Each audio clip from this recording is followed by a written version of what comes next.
Hai, aku Dea.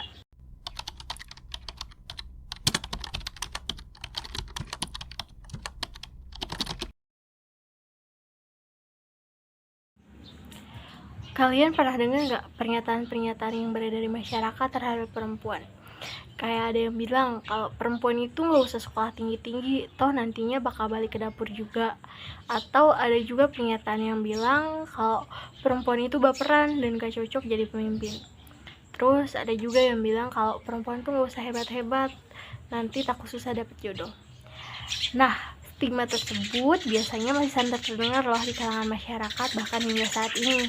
Dan tak sedikit yang menganggap jika langkah perempuan itu terbatas.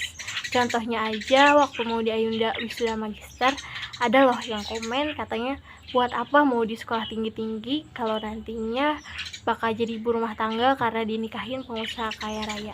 Nah, hal-hal seperti itu yang biasanya membuat khususnya remaja putri ragu untuk mencapai mimpinya. Terlebih karena masa remaja sendiri merupakan masa transisi atau masa peralihan dari masa kanak-kanak menuju masa dewasa, di mana pada saat itu remaja biasanya memiliki kepribadian yang masih labil dan gampang terpengaruh. Apalagi jika stigma tersebut datangnya dari keluarga ataupun orang terdekat sendiri. Karena anggapan yang seperti itu juga mendorong remaja putri khususnya rela memendam mimpinya dengan alasan dia seorang perempuan. Stigma seperti itu juga pastinya dapat memberikan dampak negatif bagi para remaja putri, karena hal itu dapat mematahkan semangat, kemudian juga berakibat pada ketidakpercayaan diri.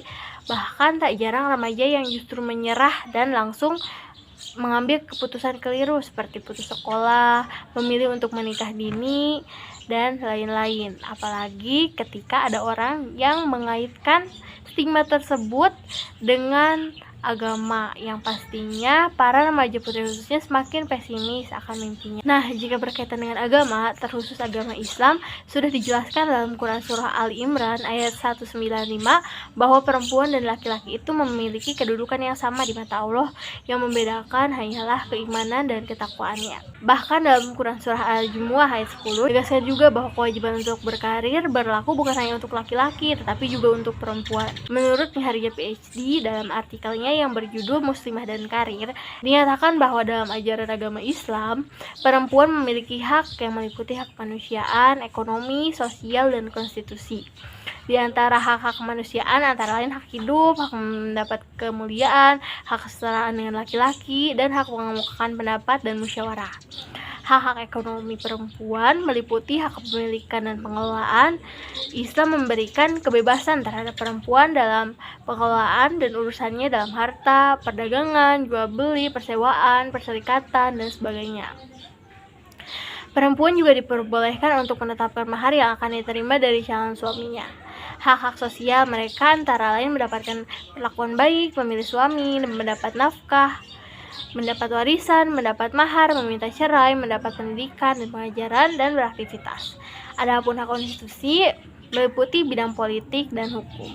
Nah, jika melihat pada ajaran agama Islam sudah sangat jelas diterangkan bahwa perempuan juga memiliki hak yang sama seperti laki-laki. Bahkan jika kita mempelajari lebih dalam lagi, maka semakin banyak juga jawaban yang akan kita temukan. Karena pada hakikatnya Islam begitu memuliakan perempuan.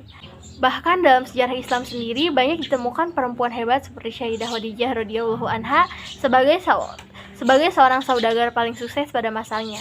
Bahkan Rasulullah SAW merupakan mitra dagang beliau sebelum keduanya menikah. Kemudian ada Sayyidah Aisyah radhiyallahu anha sebagai intelektual muslimah, ada Sayyidah Fatimah Az-Zahra radhiyallahu anha sebagai pemimpin muslimah yang bijaksana. Kemudian ada Nusaimah binti Ka'ab yang dikenal dengan tameng Rasulullah Shallallahu alaihi wasallam karena keberaniannya dalam berperang. Kemudian ada Fatimah Al-Fihri sebagai pendiri Universitas Islam pertama di dunia. Ada Syaidah Al-Hura sebagai seorang pemimpin pemberani yang dijuluki Ratu Bajak Laut. Dan banyak lagi perempuan yang memiliki peranan bahkan lebih dari laki-laki hingga hari ini. Mungkin akan jadi pertanyaan, kenapa sih masih ada stigma tentang hak perempuan bahkan di zaman modern seperti saat ini? Mungkin masih ada beberapa orang yang mempelajari akidah namun tidak dengan maknanya. Jadi, budaya pada zaman jahiliyah masih melekat pada diri mereka. Nah, selagi tak ada pihak yang kita rugikan, dan sebagai remaja muslimah tetap pada ajarannya, bukan lagi waktunya merasa ragu untuk meraih mimpi. Karena tindakan kita pada hari ini akan memberikan dampak untuk waktu yang akan datang. So, mulai hari ini, yuk kita melangkah. Bye-bye.